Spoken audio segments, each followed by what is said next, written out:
Next comes one of our traditional program events, the so-called Shadowgram. This year, our speaker is John Bortle. He's certainly well known to most of us here. Just to comment on a couple of things to keep this as short, so maybe when he finishes, we'll still be able to see shadows. He is the developer of the Bortle Deep Sky Scale and a noted comet observer.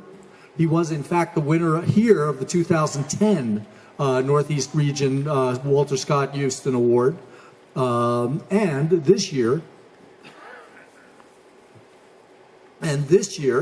he is honored, and we are honored to have him, for being the winner of the Leslie Peltier Award from the Astronomical League, the National Astronomical League, for lifetime. It's a Lifetime Achievement Award. He has attended Stellafane for 5 decades, and I look forward to hearing his Shadowgram. Here we go. Oh, there we go.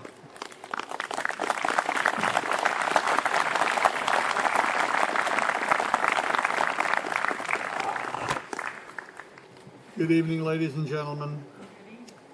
50 conventions ago, I sat in the audience like many of you tonight, nearing the conclusion of my first Stellafane. I listened to the sons of Stellafane founders and local luminaries relate Stellafane stories of conventions long past. In many ways, it was a different time and a different place. The crowd was far smaller and the treks to the convention much more arduous. I was only 20 years old then, when a friend had suggested we make a trip to the Shrine to the Stars that summer. We left at 7 a.m. from the New York City area, and we took a parkway only as far as New Haven, Connecticut. From there, it was only possible to get here through navigating mostly secondary roads, and we did not arrive before lunchtime.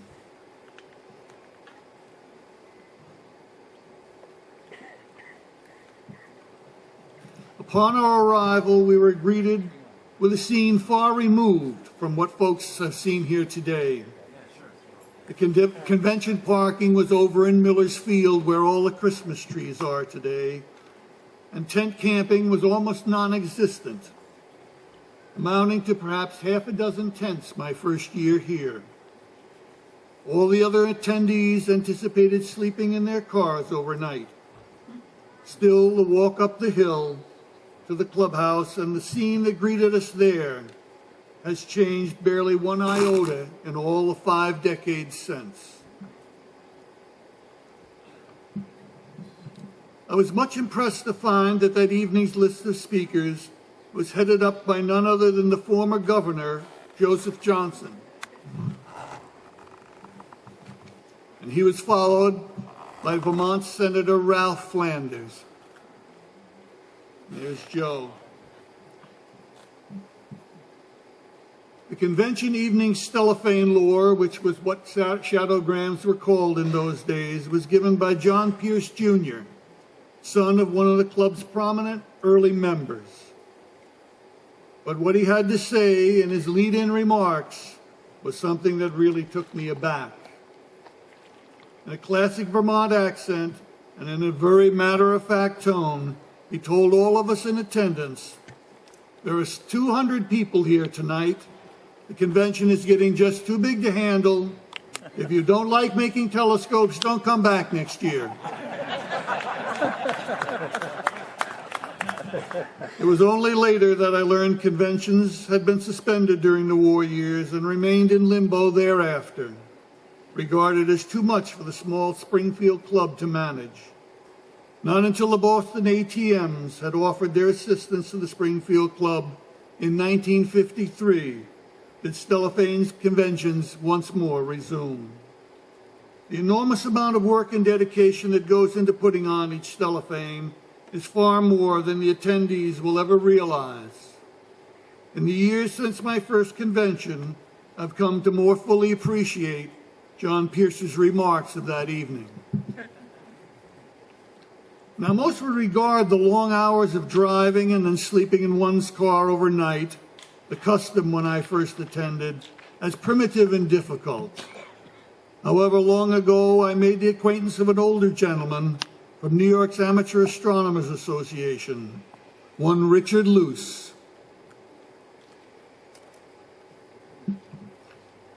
He was a member of the New York City's optical division, and he regaled me of his stories of convention experiences back around 1930.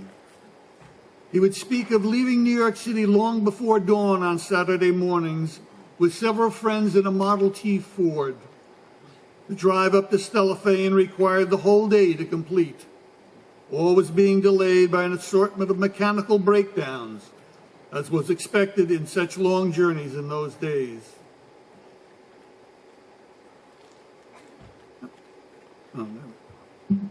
He told of reaching Breezy Hill about dinner time, and after surveying the handful of telescopes in the field before the clubhouse, his group, and in fact the entire attendance of the convention, would sit down to just one or two long wooden tables and partake in a simple dinner that always included the club's special baked beans.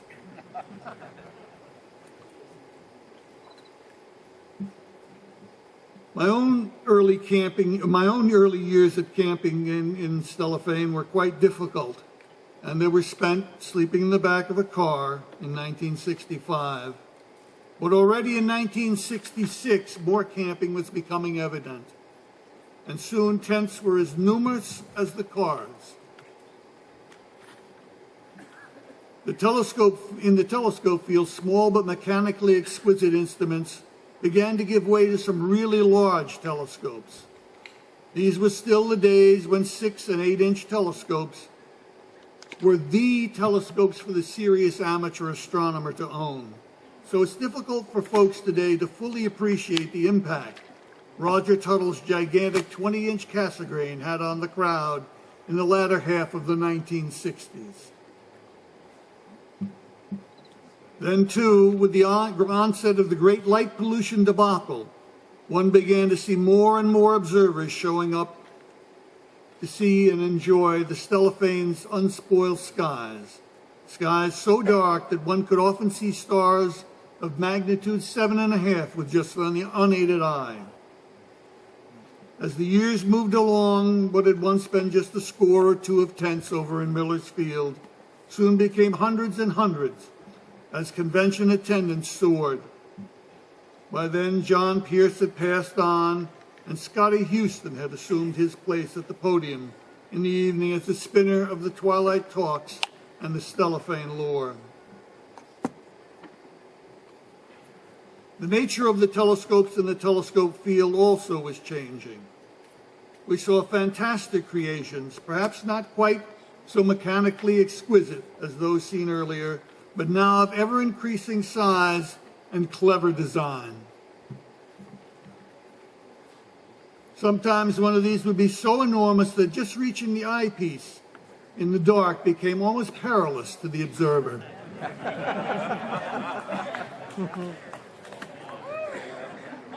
Occasionally, the scopes displayed in the telescope field were not always fully functional or practical.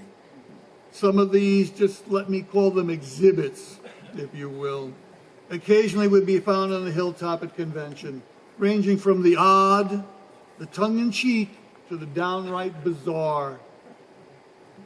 One year, Scotty Houston had a solar telescope enclosed in a large frame structure, one built the day before the convention by acquiring materials from tearing down one of the women's outhouses up on the hill.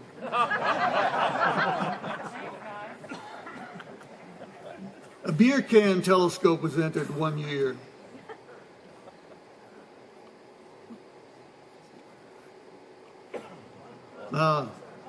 And a girl's telescope in another. Perhaps one of the strangest fully functional telescopes was the watermelon telescope that appeared in 1990. Still, that couldn't beat the all-edible telescope that made its appearance quite recently. To be sure, there were sometimes more serious historical exhibits up on the hill. We marveled at the long aerial telescope brought one year, allowing us to perhaps better appreciate just how difficult it must have been to pursue our hobby 3 centuries ago. One year, the Custer Group from Custer Institute on Long Island showed off a Harvard Patrol camera, one utilized during the course of that institution's great 100-year sky monitoring program. On another occasion, we saw what I believe to have been one of the telescopes employed in the original survey for the 200-inch telescope site on Mount Palomar, and which appears also in a photo in ATM-1. But the most interesting, and perhaps at the same time a most tragic occasion, was when John Briggs displayed the gigantic flat mirror that had been used in the testing of the 36-inch refractor at Lick Observatory about a century earlier. That day at the convention was very hot, and the sun beat on the great piece of glass displayed in the telescope field until a fracture began to appear and grow. By the end of the day, the flat lay in 2 huge pieces. All these events hold a special place in my memory, but even more, I remember the many, many friendships I've made at Stellafane over the past 50 conventions. Many of those names are today cut in stone, but all live once again in my memory at each Stellafane I attend. Some of them were among the luminaries of the hobby, past and present, whom I consider it to have been a great honor to have called my friends. Scotty Houston, of course. Back up, thank you. There we go. Scotty Houston, of course, ranks in the forefront of the group, but there were so many others. Really old-timers might recall Alan McIntosh, who originated the Maksutov Club back in the 1950s. He attended many of the conventions in my early years, and I remember from 4 o'clock on, the tent at the top of the hill was devoted to the Maksutov Club's meeting.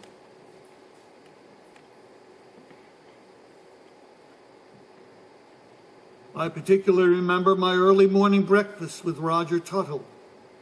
He would cook up batches of pancakes for us, using blueberries my young sons had just picked in the woods not far behind our tent. During the 1970s, Yasuo Yabu, also shown in this photo, one of the foremost amateur astronomers in Japan, attended a Stellafane convention with me. That Saturday night, in a hushed voice, he remarked to me that he had never seen anything the likes of our Stellafane in Japan. John Gregory, the co-creator of the Gregory Maksutov design, was an occasional visitor and a friend from years now long gone by. Sometimes he flew up to Stellafane from Texas in his own private airplane. And before all the recent controversy arose over the remote object that he had found in 1930, Clyde Tombaugh and his wife had attended one of the conventions in the company of David Levy.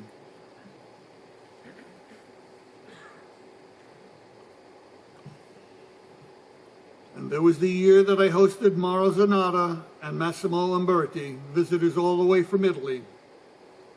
At the time, Zanata was a famed comet hunter and internationally known for his discoveries. Sadly, just a few years thereafter, he would die in a tragic accident. Still, there were some other interesting characters that we had. There was an instance or two when the little man seen in the cast iron plaque that hangs above the clubhouse door actually came alive and walked among us.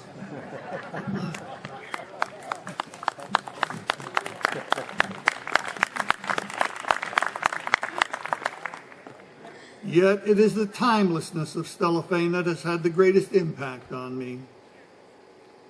When I am walking that last quarter mile up the road to the clubhouse and I see the trees part and reveal the Porter turret telescope, the years become indistinct, and for me it might just as well be 1964 or 1985 or 2013.